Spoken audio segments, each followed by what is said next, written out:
Buen día, esta es mi presentación del trabajo final del curso Seminario de Investigación 1. Mi nombre es José David Velázquez Mayorga y voy a hablar del artículo en inglés encontrado en el sitio www.lifescience.com.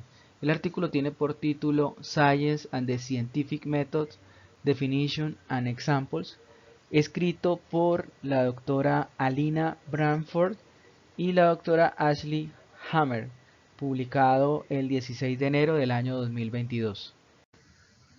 Bien, para hablar de la forma como encontré el artículo, pues este es un portal especializado en ciencia, donde normalmente se están publicando cientos de artículos todos los días.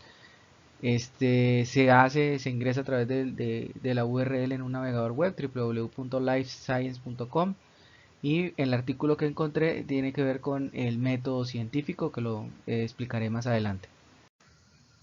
Entonces, la traducción al español de este artículo en su título pues habla de la ciencia y el método científico, definiciones, ejemplos y también algo de historia con relación al método científico. Entonces, podemos decir que por definición, la ciencia es un enfoque sistemático y lógico para descubrir cómo funcionan las cosas en el universo. También es el cuerpo de conocimiento acumulado a través de los descubrimientos sobre todas las cosas en el universo. Entonces también podemos decir que la ciencia se deriva de la palabra latina scientia, que significa conocimiento basado en datos demostrables y reproducibles. Entonces, como parte de la definición, también se plantea que la ciencia busca resultados medibles a través de pruebas y análisis. Este proceso es conocido como el método científico. Entonces también se puede decir que la ciencia se basa en hechos, no en opiniones o preferencias. También se destaca que el proceso de la ciencia está diseñado para desafiar las ideas a través de la investigación y que lo hace, eh, digamos, en un plano del mundo natural. Digamos, el método científico no aplica para cosas que sean consideradas como sobrenaturales. El artículo hace una definición del método científico, eh, donde dice que al realizar una investigación, los científicos usan este método para recopilar evidencia empírica mediante la ejecución de un experimento que busca demostrar una hipótesis o comprobar una hipótesis, demostrando mediante el experimento si esta hipótesis es real o es falsa. Entonces, a través de algo que se conoce como una declaración de sí, entonces, más o menos como funcionan los diagramas de flujo, en la forma en que yo voy encontrando evidencia, en la forma en que voy encontrando respuestas, voy avanzando en el proceso de experimento. Entonces, de esta manera se respalda el concepto de una teoría científica. Esta es una definición que hace el artículo acerca del método científico. También encontramos en el artículo una declaración del profesor James Tanner, donde afirma que lo que él más disfruta como científico es el trabajo de campo, porque le permite, digamos, en esa recolección de datos y en esa ejecución de los experimentos, le permite responder a una pregunta interesante que se planteó a través de una hipótesis. Bien, entonces en el artículo se plantean unos pasos esenciales para la ejecución del método científico. Estos son más o menos 6 pasos que se deben ejecutar en un orden secuencial, en un orden lógico, y en principio lo que le dice al investigador, al científico, es haga una o varias observaciones de su entorno. A partir de esas observaciones plantee o haga algunas preguntas que le permitan generar una hipótesis, ¿sí? Entonces, luego de plantear esa hipótesis, realice, ejecute algunos experimentos, obviamente que se puedan reproducir, eh, analice esos datos encontrados ya en los experimentos, y si tiene, digamos, como requisitos, si son coherentes los resultados de las investigaciones, de los experimentos, frente a lo que se planteó en la hipótesis, pues ahí ya se podría concluir algo.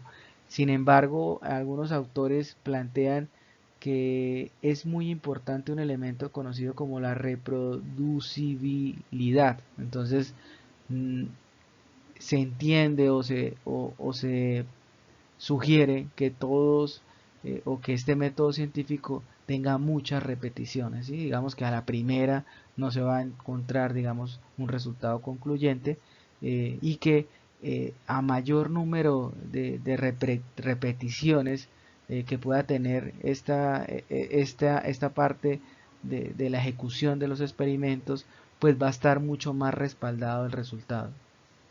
En el artículo también se plantean algunos fundamentos claves para el método científico.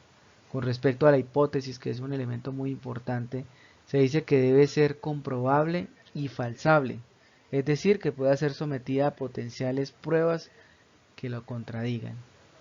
La investigación debe involucrar el razonamiento deductivo y el razonamiento inductivo. En el razonamiento deductivo es un proceso que se puede o que permite utilizar premisas verdaderas para llegar a una conclusión lógica verdadera.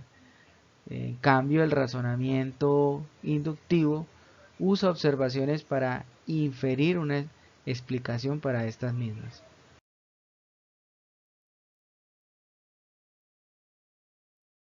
El artículo establece la relación que existe entre las hipótesis, las teorías y las leyes. Se habla que cuando una hipótesis ha sido confirmada a través de muchos experimentos, se convierte en una teoría científica. Entonces, a través del tiempo y mediante la ejecución de muchos experimentos que confirmen que esa hipótesis planteada en principio es real, esto ya no deja de ser una hipótesis para convertirse en una teoría científica. Entonces, una teoría proporciona una explicación de un fenómeno. Y una ley científica proporciona una descripción de un fenómeno, ¿sí? Digamos que la ley, o para llegar a la ley, no fue necesario, digamos, plantear una hipótesis en principio.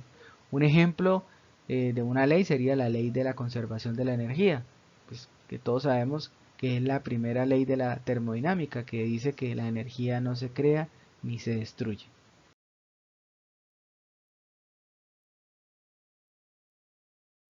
Las autoras del artículo también hablan en la parte final sobre la historia de la ciencia. Entonces, se dice que se encontraron en las primeras tablillas números e información sobre el sistema solar, donde mediante la observación cuidadosa, la predicción y la prueba de estas predicciones, se pudieron establecer los primeros datos de nuestro sistema solar. Sin embargo, pues obviamente con el tiempo y con el paso de los años, la ciencia se volvió decididamente más científica.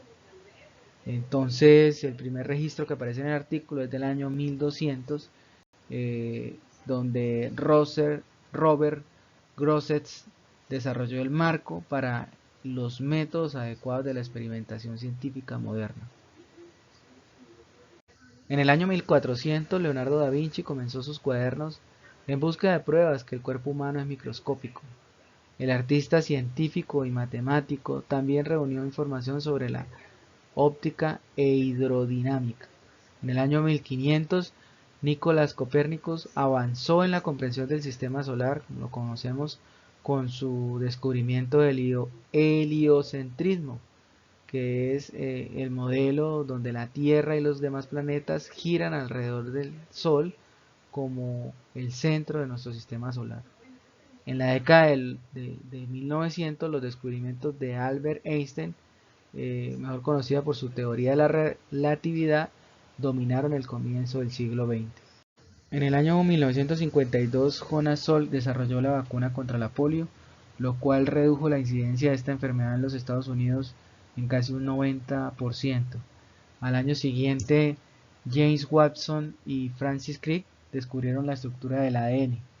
Sobre la década del 2000, ya en el siglo XXI, se generó el primer borrador del genoma humano, lo cual ha llevado a una mayor comprensión del ADN, y avanzando en el papel o en el uso como predictor de enfermedades y otros trastornos. Entonces, esta es la presentación basada en el artículo mencionado. Muchas gracias.